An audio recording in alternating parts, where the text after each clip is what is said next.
Man, I wish I knew this stuff when I was younger. You know, I've said, I wish I knew this when I was 15, and then I've said, I wish I knew this when I was 10, and I've said, I wish I knew this when I was 5. My goodness, wouldn't life be different if we knew what we know now back then? We have before us today someone who has known it since he was 5 years old. Grew up, it's grown up in our center. From this precocious, cute as a button, little 5-year-old. Watched him grow up here in our center. He's been part of our youth program since he came here with his family. An integral part. He's now does our Wednesday night services for the sound and tech and so forth here as a part of our staff. And he's here today to talk about how this philosophy, this way of life, this amazing stuff we call science of mind has affected his life. And we're doing this as a kickoff to our teen camp fundraiser, so we'll talk about that in a little bit more. But today, Kyle Marshall is here to give us our message. So I'm going to turn it over to Kyle.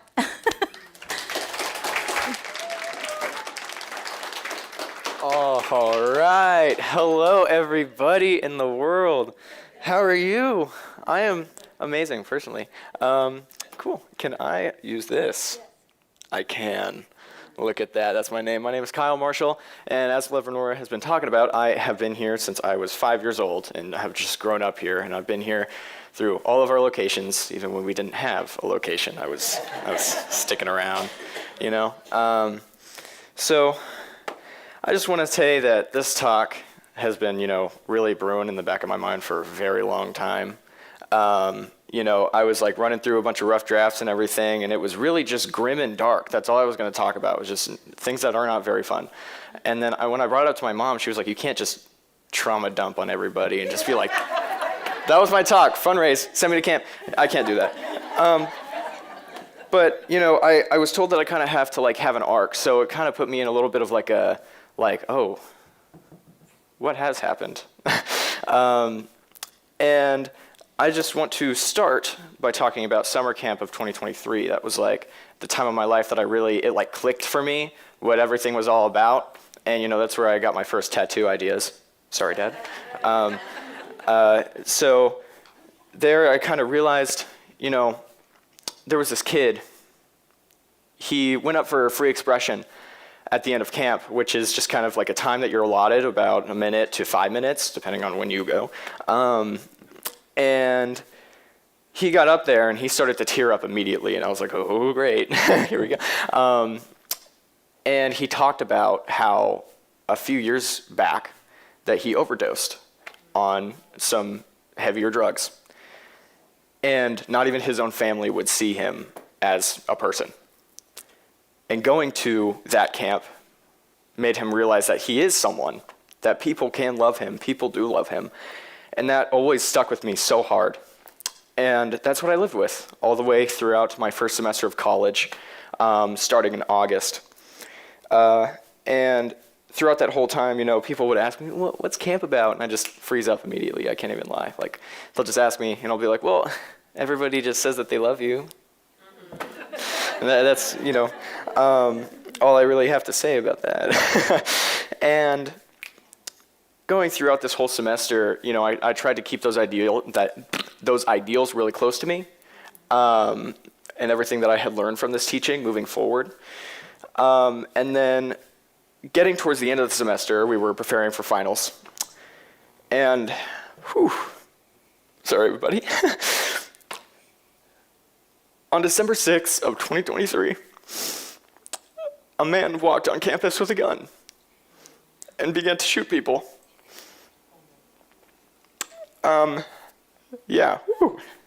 Great talk.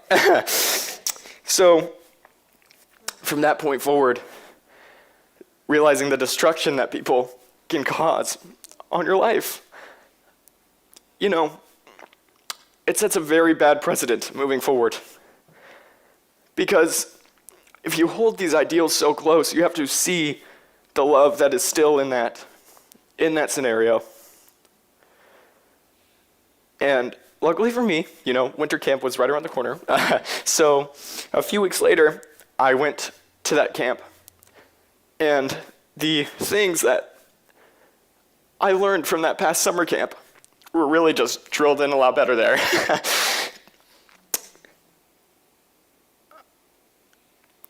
The people that I met during summer of 2023, when I saw them again, they greeted me with open arms. And the only real semblance of love that I had since that event was hugging my parents after I got to their car. So it was a breath of fresh air. Whew, sorry. Those people at that camp helped me realize so much more about who I am. Because from that event, I thought that, I was just nothing. I was just another person, that I wasn't very important, that I wasn't worth anything. And so I went through my whole life like that up until that point, which was only a couple months, but it was enough. And those people at camp and the people that I went with from Vegas even to there, just on that little road trip, I kind of was like, maybe there is so much more. And there was. There's this place at Camp Buckhorn in California called Inspiration Point.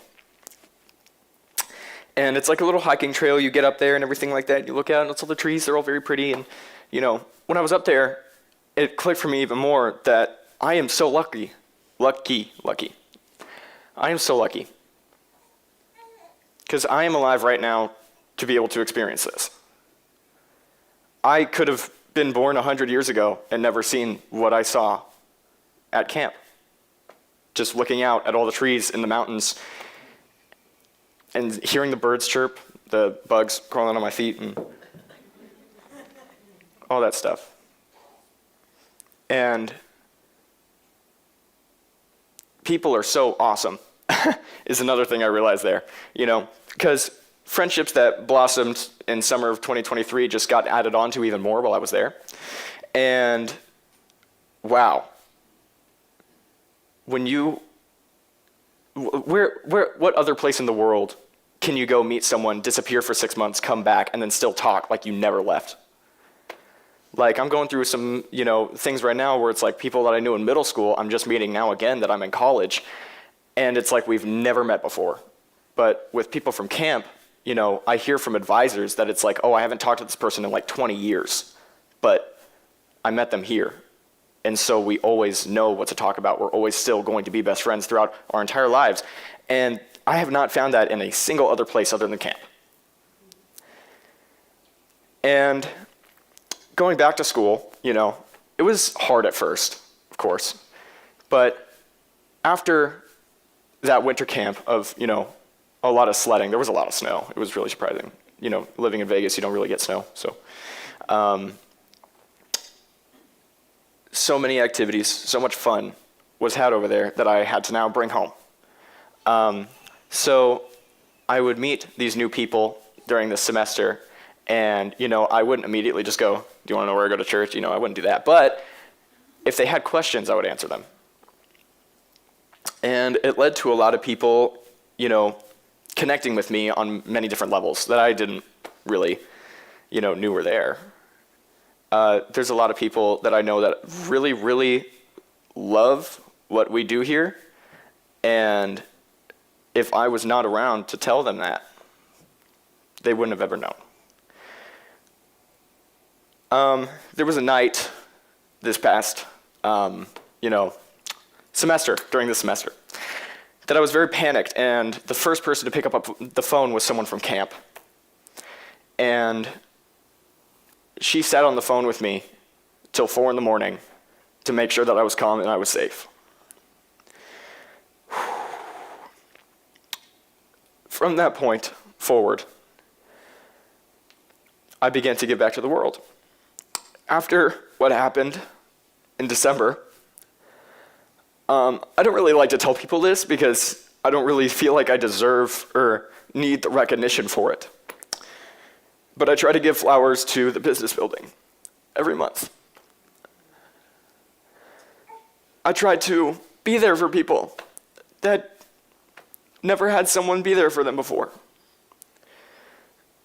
And when you can do that, when you are strong enough to do that, you meet so many amazing people and you gain such insightful knowledge of what's out there.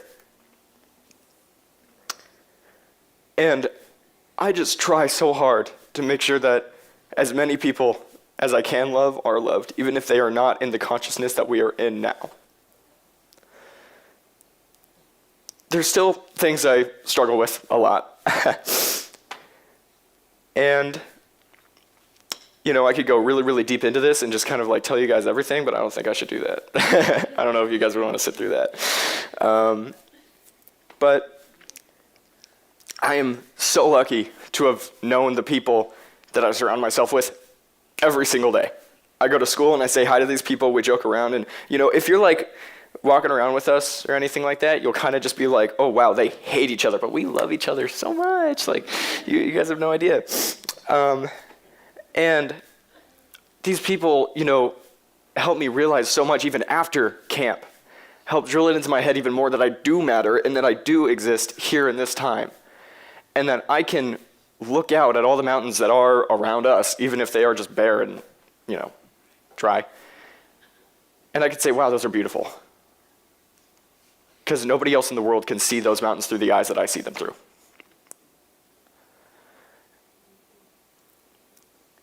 And people help me realize that.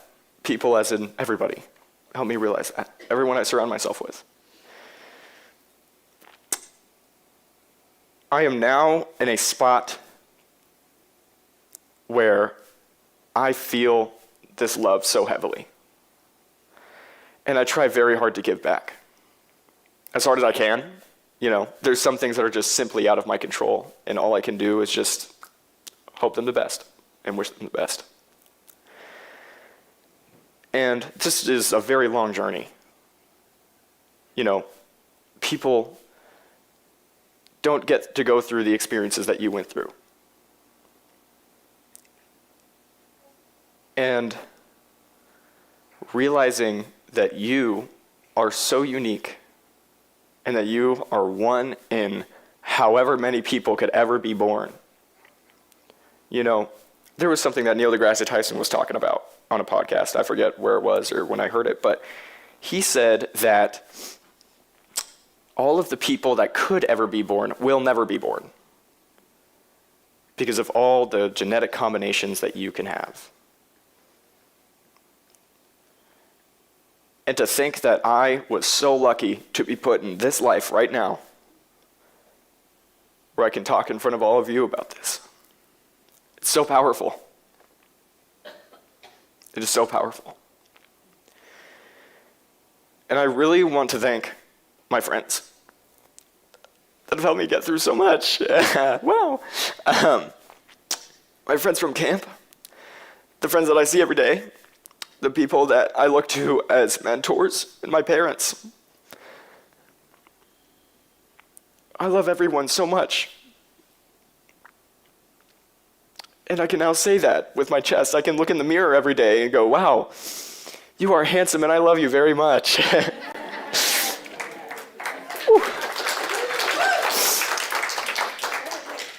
And I just want to say that these people that are on the screen that I went to camp with, that are my friends, and all the places that I've seen, these are the things that I can share with you because someone had the bright idea of inventing a camera. So I can show you these. But when I would see them with my eyes, it was just the most beautiful thing. And all of these experiences with these people.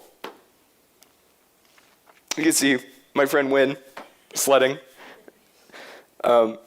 Me and my friend Wynn and Jess over at Inspiration Point. You can't really see the mountain because of the exposure, you know. And then at the bottom middle is a picture of all of us right after the dance at camp, which is at the very end of camp. And so I just want to thank everybody for giving me this opportunity. And I love you all very, very much. Thank you.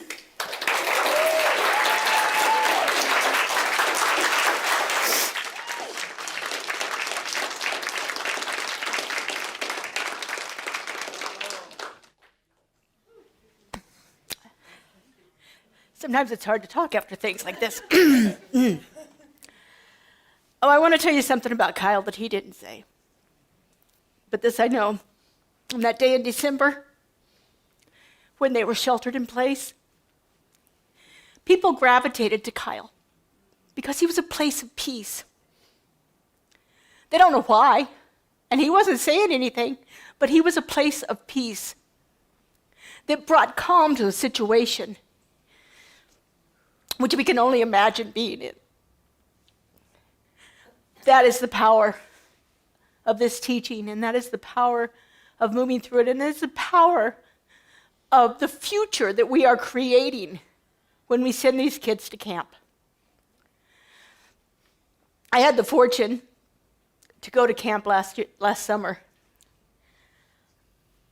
It was, for me, it was life-changing too. As an advisor, I probably won't ever experience it again because it was so physically taxing for me. But what I saw there beyond inspired me. Kyle told you the story of the open mic. And it's just a 3-hour period in the afternoon where kids can come up and do whatever they want to do. They can speak, read a poem, do a comedy routine, whatever they want to do. But the things that were shared, the challenges that these young people have moved through in their lives and moved through them. So many of our challenges stick us in place. And these kids have been given the skills to move through them, to move to a place of deeper understanding about the world and their place in it. You know, our founder, Ernest Holmes, in the last talk he gave at Asilomar, it's called The Sermon by the Sea. And, oh, darn it. Sorry, I got something opening up here. Hold on. My fingers are wet from tears, sorry. Come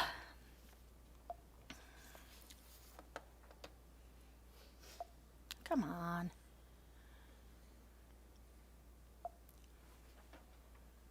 I don't know why it won't come up. There we go. You get that up, Joe?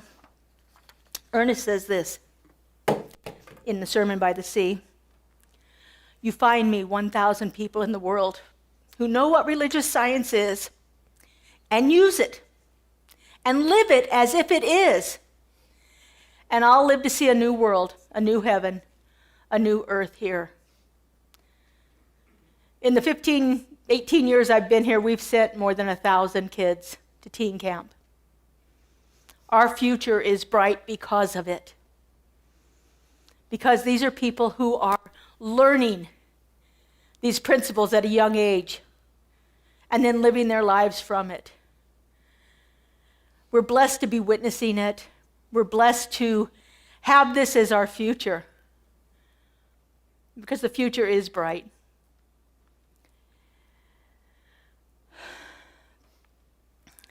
Some of the things that they learn at teen camp are about that self-empowerment, about loving yourself, about living from that place of truth. One of Ernest's practitioners, Christian Larson, who was actually Ernest's practitioner, he went to him for counseling, wrote this in his book, The Pathway of Roses. Believe in yourself and all that you are. Know that there is something inside of you that is greater than any obstacle you have ever experienced. And that's what camp teaches these kids. That's what camp teaches our kids. Our future. Can you imagine how your life would be different if you knew there was something inside of you greater than any challenge you ever faced? I think the sky would be unlimited at that time. Teen Camp has a long, rich history of providing structure for kids. What was amazing for me as a minister to be there was to see how many ministers went to Teen Camp as teens. One of my mentors in ministerial school, I think she's pretty close to 80 now, was one of the first teens at Teen Camp. And she has influenced kids at least for 60 years. At least 60 years. What an impact it makes on the world. So later at the end of our service, you're going to have an opportunity to hear about our Mother's Day fundraiser. One of our other teens, Kaylee Marshall, is also our flower designer. And she and her family are putting together a fundraiser to help send our kids to camp.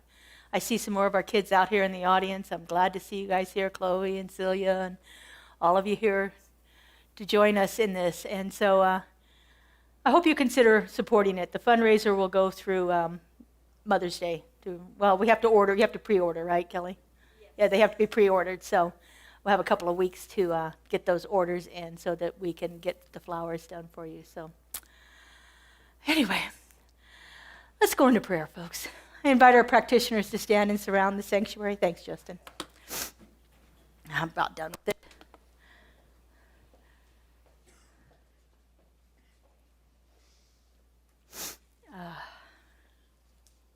Excuse me a minute. You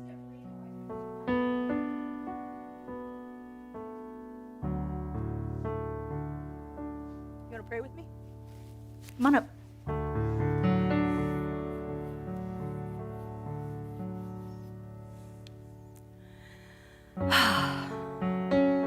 And so we just take in a deep breath, centering ourselves in that peace that is, that presence that is in each one of us, that is that living, breathing life that we are. I know this presence is who I am. I see it in the faces of everyone around me.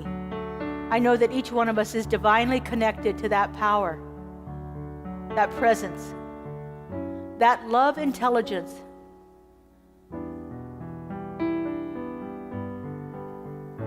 that could do nothing else but create from itself. And as we look around, we see all of the amazing creations of that one. On the beautiful faces of each person we greet, on the glorious sky surrounding our valley, on the mountains and the critters, and everything that has ever been is all a perfect emanation of that one. And so I know that right here and right now, that power and presence is moving through each one of us. And it is creating our bright futures, just as it creates our magnificent presence.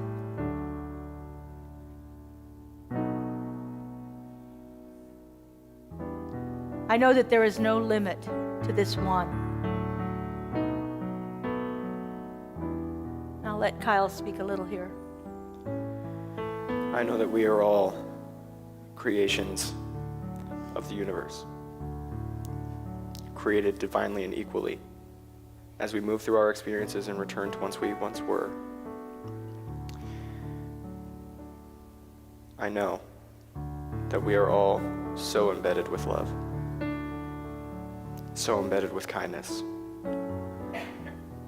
and so embedded with so many grand experiences.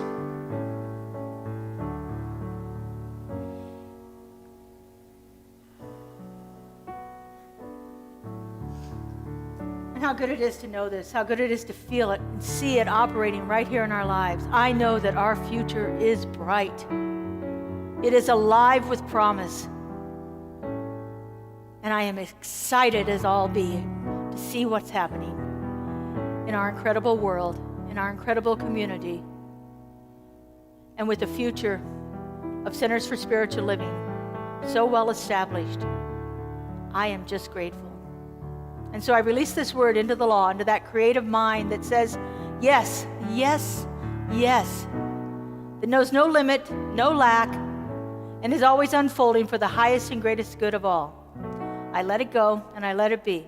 And together we say, and so it is. I release and I let go. I let the Spirit